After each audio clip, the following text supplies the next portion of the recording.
मुझे इस बात की खुशी है कि आप उत्तर प्रदेश में एक नए एक्सप्रेसवे के बारे में और जानना चाहते हैं। ये वाकई किसानों और पूरे राज्य के लिए एक बड़ा कदम है। उत्तर प्रदेश में एक और नया एक्सप्रेसवे किसानों के लिए बड़ी खबर।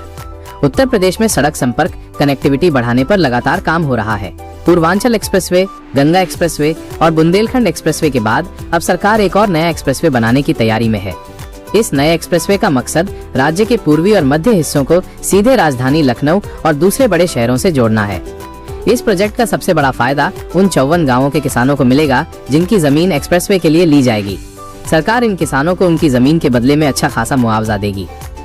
किसानों को मिलेगा 4 गुना तक मुआवजा।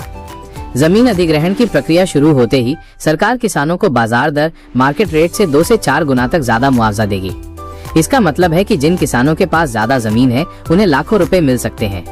ये मुआवजा न सिर्फ किसानों को आर्थिक रूप से मजबूत बनाएगा बल्कि इन गांवों में रोजगार के नए अवसर भी पैदा करेगा। क्या होगा एक्सप्रेसवे का संभावित रास्ता? जानकारी के अनुसार ये नया एक्सप्रेसवे पूर्वी और मध्य उत्तर प्रदेश के कई जिलों को आपस में जोड़ेगा। इसका संभावित रास्ता इन जिलों से होकर गुजर सकता है: आजमगढ़, मऊ, बलिया, गाजीपुर, जौनपुर, प्रयागराज कुछ हिस्से। अभी इस रास्ते को अंतिम रूप दिया जा रहा है और जल्द ही इसका आधिकारिक नक्शा भी जारी होने की उम्मीद है। विकास और रोजगार के नए रास्ते।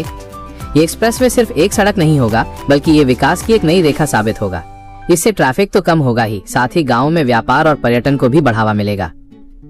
व्यापारियों और ट्रक ड्राइवरों के लिए आवागमन आसान होगा। होटल और ढाबा जैसे व्यवसायों को बढ़ावा मिलेगा। स्थानीय युवाओं के लिए रोजगार के नए अवसर खुलेंगे। ये एक्सप्रेसवे उत्तर प्रदेश के गांवों को शहरों से जोड़ेगा और किसानों के जीवन में समृद्धि लाने का एक बड़ा जरिया बनेगा। क्या आप जानते हैं कि आपके इलाके में भी कोई ऐसा नया प्रोजेक्ट चल रहा है? मुझे बताएं।